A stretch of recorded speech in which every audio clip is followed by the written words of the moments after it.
শুভ সন্ধ্যা। এই রাধাবল্লভজির পঞ্চরাত্রিব্যাপী ঝুলন উৎসবে সকল শ্রোতা বন্ধু দর্শনার্থীকে আমরা স্বাগত জানাই। আজ প্রথম দিন সঙ্গীত পরিবেশন করবেন নবদ্বীপ চক্রবর্তী। শিল্পী সম্বন্ধে একটু জানিয়ে রাখি।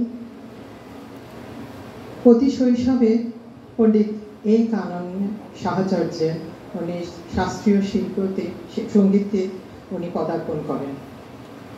তারপর উস্তাদ বড়ে গোলাম আলী খাঁ সাহেবের শিষ্য ও পৌত্রদের কাছে শিক্ষা এবং গন্ধ বান্ধব সঙ্গীতে হন। ওনার গায়কিতে উস্তাদজির প্রতিফলন পাওয়া যায়। উনি কসিম পাতিয়ালা ঘরানার সঙ্গীতের ধারা বহন করে চলেছেন।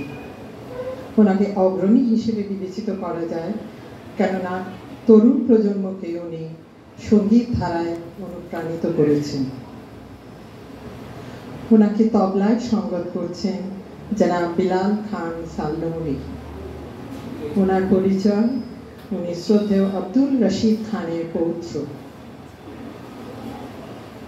পণ্ডিত সমর সাহার কাছে ওনার তালিম নিয়েছেন। এই উদীয়মান শিল্পীর জন্য আমাদের সকল শুভকামনা। হারমোনিয়ামে সঙ্গত করছেন শ্রী প্রদীপ পালি। শাস্ত্রীয় সঙ্গীত জগতে হারমোনিয়াম সঙ্গতে ওনার বিশেষ পরিচিতি, আর এই পরিবারের বেশ কয়েক দশক ধরে ঝুলনে উনি সকল গুণী শিল্পীদের সঙ্গে সঙ্গত করে যাচ্ছে। ধন্যবাদ। আশা করি আপনারা সকলে এই অনুষ্ঠান উপভোগ করবেন। নমস্কার।